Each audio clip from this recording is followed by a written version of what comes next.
Hello, praise the lord everyone. प्रभु की स्तुति हो कि एक बार फिर से प्रभु ने हमें आपके साथ जोड़ा है।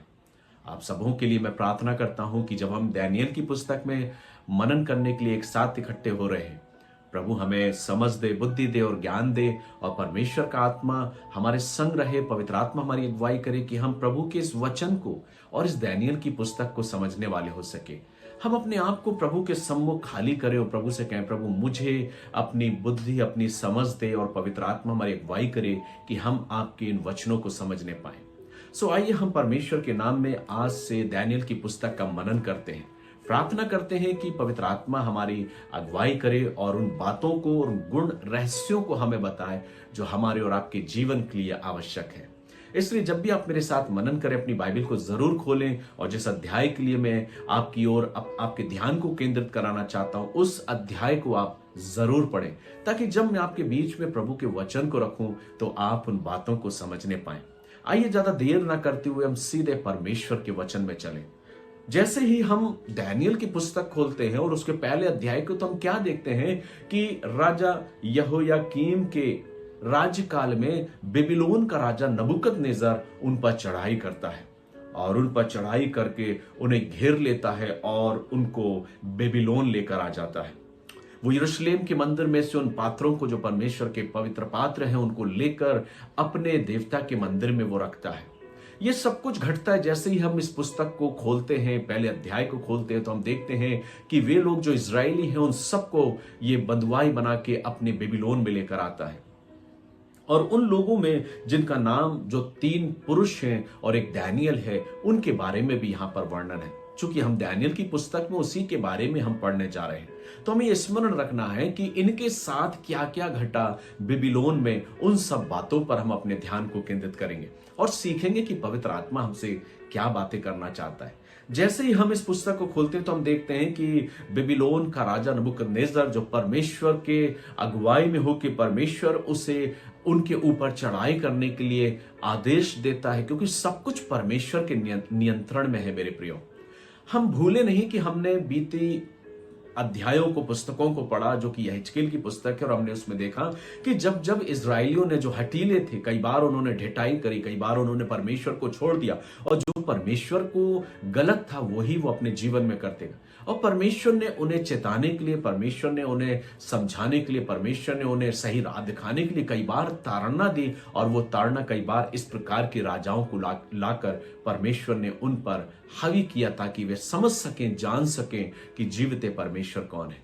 यहां पर भी कुछ इसी प्रकार से है। नबूकदनेस्सर उनको घेरता है, उन पर चढ़ाई करता है, उन्हें बंधुआई बना के बेबीलोन में लेकर आ जाता है। उनमें कुछ पुरुषों का नाम दिया गया है और उनके विषय में लिखा है कि राजा नबूकदनेस्सर ने अपने खोजे से कहा, जिसका जो प्रधान अश्पनस था, उसको आज्ञा दी कि उन इजरायली राजपुत्रों में से कुछ लोगों को वो लेकर आए, जो प्रतिष्ठित पुरुष हो, जो जवान हो, जो देखने में सुंदर हो, बुद्धिजीवी हो, प्रवीणता उनके अंदर हो। ऐसे पुरुषों को तू मुझे मेरे राज मंदिर में हाजिर कर।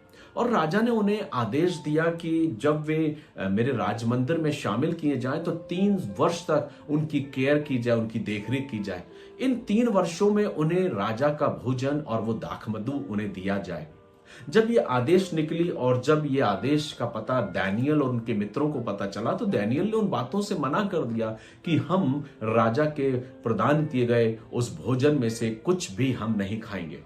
एक प्रश्न उठता है कि दानियेल ने ऐसा क्यों किया, लेकिन वचन को जब हम पढ़ते हैं तो परमेश्वर का वचन हमें इस बात को बताता है कि उस राजा ने कहा कि दानियेल को और उनके उस साथियों को मेरे राज दरबार में लेकर आओ। और उनके साथ और भी बहुत से लोग थे। लेकिन जब हम वचन को पढ़ते हैं तो यहां हम इस बात को देखते हैं कि दानियेल और उनके मित्रों को ठहराया गया और उनको बोला गया कि आपको वही खाना पड़ेगा जो राजा ने आपके लिए ठहराया है। राजा ने उन्हें यह भी आदेश दिया कि तुम अपने यहूदी नियमों को तुम्हें छोड़ना होगा, तुम्हें बेबीलोन की संस्कृति को, बेबीलोन की भाषा को, बेबीलोन के शास्त्रों को और तमाम सारी ज्ञान को तुम्हें हासिल करना होगा। लेकिन मेरे प्रियो, जब इस वचन को हम पढ़ते हैं तो मैंने इस बात को देखा कि परमेश्वर जैसे ही अपने लोगों को नबूकदनेस्सर की गुलामी में लेकर जाता है, तो इसका मतलब यह नहीं कि परमेश्वर अपनी प्रतिज्ञा से विमुख हो गया, परमेश्वर अपने उन वादों को भूल गया।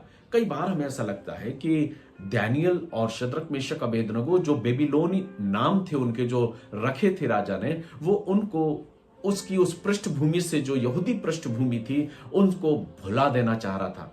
लेकिन राजा के कथन के अनुसार डैनियल और उसके मित्रों ने ऐसा कुछ भी नहीं किया जो राजा ने उनके लिए कहा। लेकिन इसके बावजूद उन्होंने क्या कहा, वचन को जब हम पढ़ते हैं तो परमेश्वर का वचन हमें बताता है, इस प्रकार 3 वर्ष तक उनका पालन पोषण होता रहे, तब उसके बाद वे राजा के सामने हाजिर किए जाए। राजा ने आदेश दिया कि उनका पालन पोषण कर और जो मैंने ठहराया है वो उनको खिला।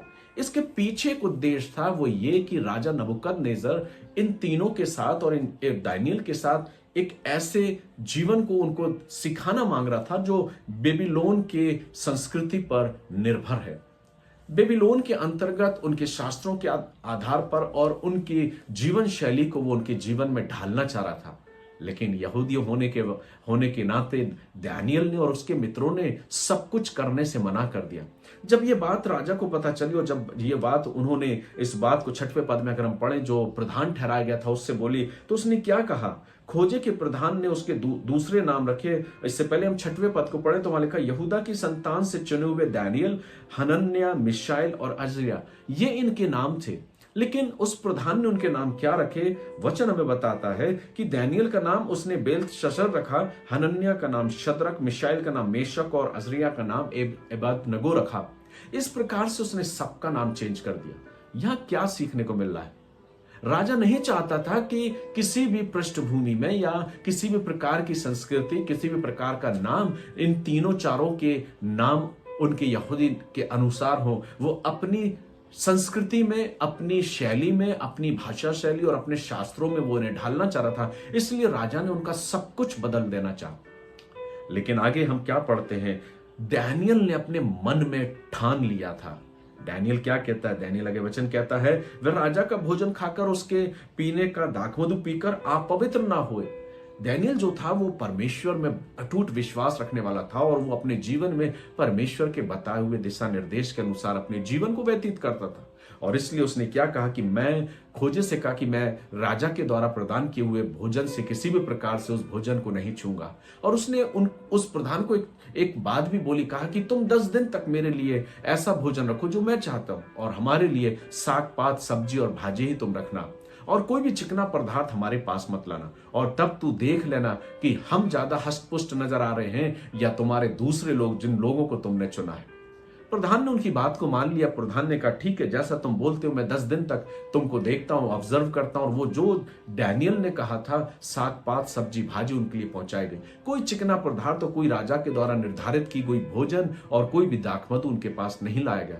जब 10 दिन बीत गए, फिर 10 दिन बीतने के बाद यह देखा कि उनके मुंह, जो दूसरे जवान थे जिन्होंने चिकना भोजन खाया राजा के द्वारा प्रदान, उनके चेहरे इतने चिकने नहीं थे, इतने अच्छे नजर नहीं आ रहे थे जितने दानियेल और उसके मित्रों के थे।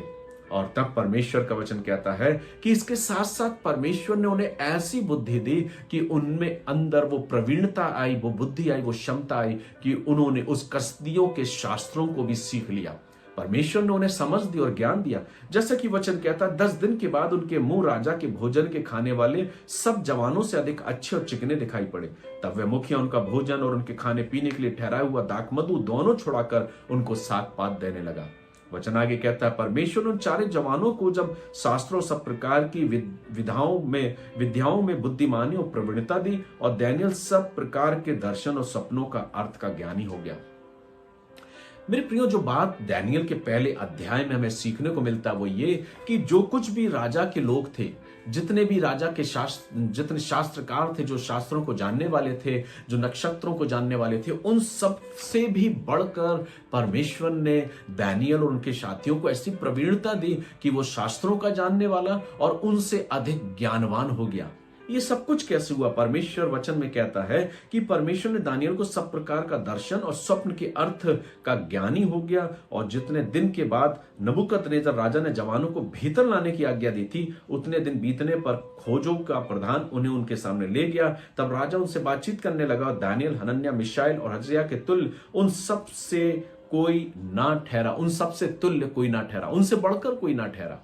और तब राजा उनसे क्या कहता है? बुद्धि और हर प्रकार की समझ के विषय में जो कुछ राजा उनसे पूछता था, उसमें वे राज्य भर के सब ज्योतिषियों तांत्रिकों से 10 गुने निपुण ठहरे और दानियल कुसरू राजा के पहले वर्ष तक बना रहा। पहला अध्याय यहां पर खत्म होता। लेकिन हमने क्या सीखा मेरे प्रियो?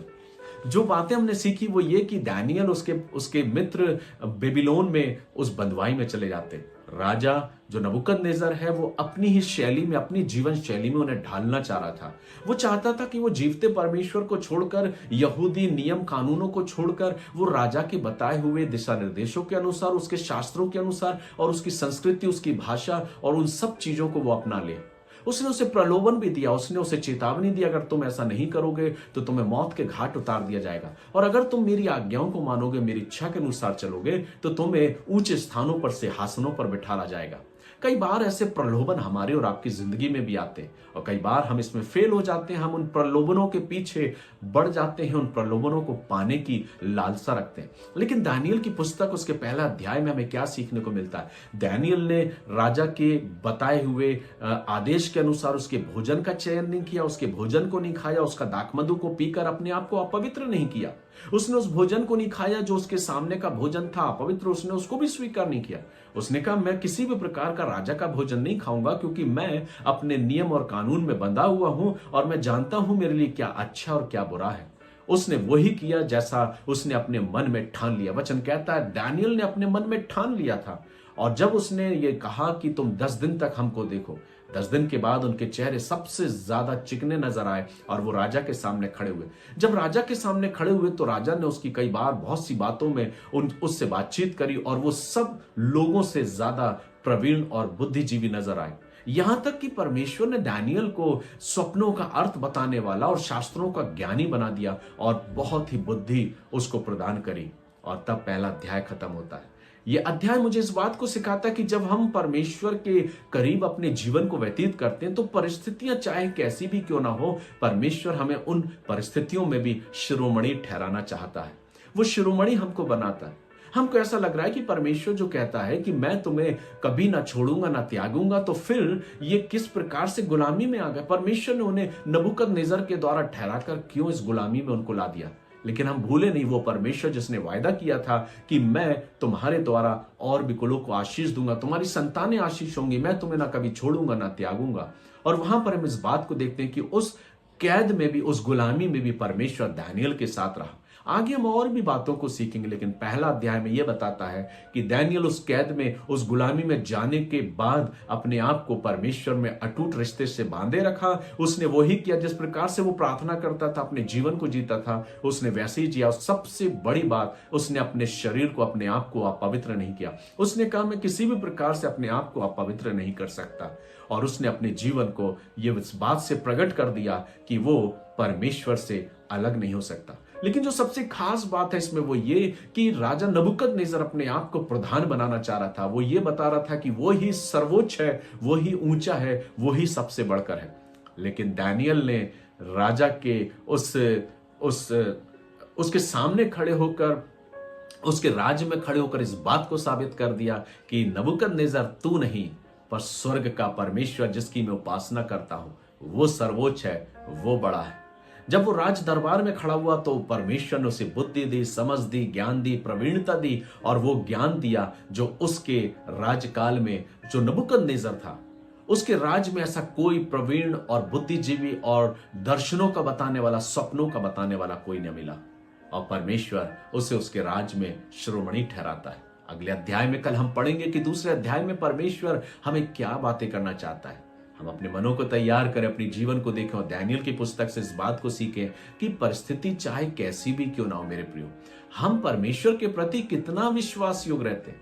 परिस्थितियां विपरीत हो सकती हैं, परिस्थितियां कई बार अनुकूल नहीं हो सकती हैं, लेकिन हम उन परिस्थितियों में अपने परमेश्वर के प्रति कितने विश्वास योग्य रहते हैं। कई ऐसे अवसर आते हैं जब हमें चुनाव करना होता है कि क्या अच्छा है क्या बुरा।